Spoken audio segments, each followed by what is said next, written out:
মনে রাখবেন যে সেটা হচ্ছে যে এই যে গণভোট সংক্রান্ত প্রচারণা এটা কেবল সরকারের দায়িত্ব না, এটা হচ্ছে যে সবার দায়িত্ব।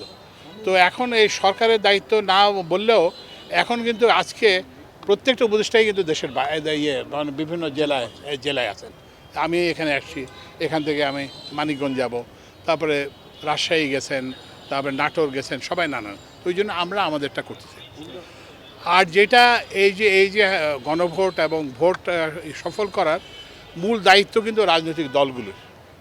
আপনারা জানেন যে 22 তারিখ থেকে নির্বাচনী প্রচারণা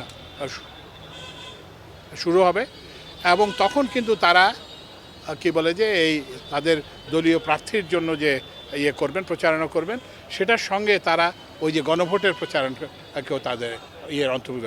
আমরা এর মধ্যে রাজনৈতিক দলগুলোর সঙ্গে প্রধান উপদেষ্টা বৈঠকে মিলিত হয়েছে এবং সেখানে সব রাজনৈতিক দল আমাদেরকে আশ্বস্ত করেছেন যে তারা তাদের যে প্রার্থীদের নির্বাচনী প্রচারণার পাশাপাশি তারা গণভোটের জন্য প্রচারণা করবেন। তো সুতরাং আমরা আশা করতেছি যে এটা খুব শীঘ্রই একদম তৃণমূল পর্যায়ে পৌঁছে যাবে। প্রত্যেকটা গ্রামে, প্রত্যেকটা ইউনিয়নে, প্রত্যেকটা উপজেলায়, প্রত্যেক জায়গায় আমরা পৌঁছে যাব। আর আমরা এই যে 22 তারিখ পর্যন্ত আমরা নিজেরাই চেষ্টা করতেছি যতটা করা যায়। এলপিজি গ্যাসের এটা বলি, এলপিজি গ্যাসের যেটা আমাদের দুই ধরনের গ্যাস আছে। একটা হচ্ছে পাইপ দিয়ে যে গ্যাস হয়, সেই গ্যাসটা জ্বালানি বিভাগ দেখে, কিন্তু এই যে এলপিজি যেটা, এইটার 98% হচ্ছে যে বেসরকারি খাতে, মাত্র 2% আমাদের ইস্টার্ন রিফাইনারিতে কিছুটা বের হয়, তো সেখান থেকে কিছুটা হয়। তো ওই জন্য এইটা পুরোপুরি বেসরকারি খাতে। তবুও আমরা ওদের সঙ্গে এলপিজি ওনার্স অ্যাসোসিয়েশন অফ বাংলাদেশের সঙ্গে মিট করছি, তবে এলপিজি সরবরাহকারকদের সঙ্গে মিট করছি। আর আমরা যেটা এখন করতেছি, এখন আমরা বুঝতে পারতেছি যে এইটা পুরোপুরি বেসরকারি খাতে দেওয়া হয়তো ঠিক হয় না।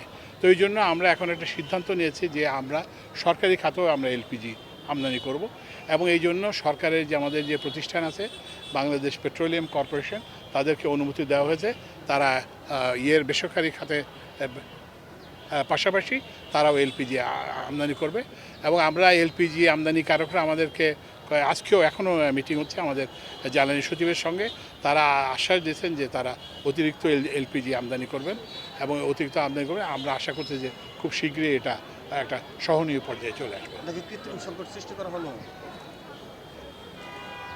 এখানে দুইটা জিনিস। একটা জিনিস হচ্ছে যে একটা হচ্ছে কৃত্রিম সংকট, এটা সম্ভাবনা উড়িয়ে দেওয়া যায় না, এটা আমরা ব্যবস্থা নিচ্ছি এবং এই যে জেলা প্রশাসকরা ওনারা মোবাইল কোর্ট করতেছেন এবং অন্যান্য, এইটা একটা।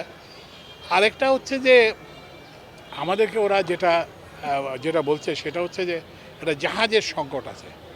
ওরা ওই যে আপনারা জানেন যে মার্কিন যুক্তরাষ্ট্র কতগুলো দেশের উপর নিষেধাজ্ঞা দেওয়া আছে। তো এই নিষেধাজ্ঞার আওতায় কিছু জাহাজ পড়ছে এবং ওরা বলছেন যে তারা এই যে জাহাজের জন্য তারা আনতে পারেন না। যাই হোক, আমরা এইটা সরকারি পর্যায়ে এবং বেসরকারি পর্যায়ে আমরা চেষ্টা চালিয়ে যাচ্ছি যাতে এই এলপিজি দামটা একটা সহনীয় পর্যায়ে, সরকার নির্ধারিত পর্যায়ে চলে আসে। আমাদের হচ্ছে কি যে ওই যে আগে যে উন্নয়ন হয়েছে, তো উন্নয়নের একটা বড় সমস্যা হয়েছে যে এটা ভারসাম্যপূর্ণ উন্নয়ন হয় না। মানে আমি আপনার জিনিসটা বলি, রেলের লাইন বানানো হয়েছে, রেলের স্টেশন বানানো হয়েছে, কিন্তু ওখানে তো রেল তো চলতে হবে। রেল চলতে হলে আপনার কী লাগবে? আপনার ইঞ্জিন লাগবে, লোকোমোটিভ লাগবে, কোচ লাগবে। তা আপনার লোকোমোটিভ নাই, কোচ নাই, আপনি রেল লাইন বানাই দিচ্ছেন, রেলের স্টেশন বানাই দিচ্ছেন।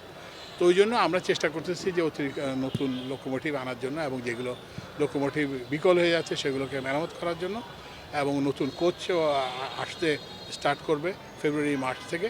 তো তখন আমরা আশা করি যে আমরা আরও নতুন নতুন জায়গায় স্টপেজ আমরা দিতে পারবো।